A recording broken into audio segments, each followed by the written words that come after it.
At every railway station, there is a line right at the edge of the platform. Most people never look at it, and even those who do, rarely try to understand what it truly means. The line simply says, "Passengers are requested to stand behind the yellow line." That morning, it was 4 a.m. The air at the station was cold and slightly damp. A few laborers stood holding glasses of tea. Some people waited for the train with sleep still heavy in their eyes. And near that yellow line, a boy stood silently. His name was Aman. Aman was not someone special. His story didn't sound inspirational. His dreams didn't even seem realistic. He was 23 years old, but his face carried the kind of tiredness you often see in people who fight themselves every single day. He had a job, but no satisfaction. He had dreams, but no direction. And most of all, he had plenty of excuses. The train was about to arrive. People started crossing the line, pushing forward, rushing, just like life, where everyone wants everything instantly. Aman stayed slightly behind. As always, the train arrived. The crowd rushed in. No seat was left.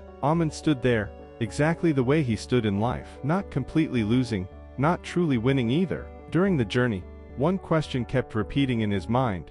Why do I always fall behind? In school, in college, and now, in life. That evening, when he returned home, a small room, an old table, and a mirror waited for him. He looked at himself, and for the first time, it hurt. Not because he was a failure, but because he had been living life in pauses. That night, he changed the alarm on his phone. Earlier, it used to say, "Someday." He deleted it and wrote a new one, "Behind the line." The next morning, the station again. The same yellow line. But this time, Aman didn't just look at it, he understood it. The line wasn't only about safety. The line meant discipline, knowing your place, moving at your own pace, and waiting for the right moment.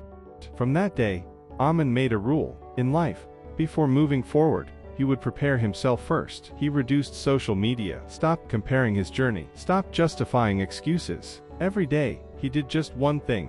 Something that made him slightly better than yesterday. No one was watching. No one was encouraging him. Just a habit that quietly brought him closer to himself. Months passed. Nothing dramatic happened. But one thing changed. Aman stopped stopping. At work, he got a small opportunity. A presentation. No applause. No one seemed impressed. But Aman spoke. For the first time, without fear. That day, he understood something important.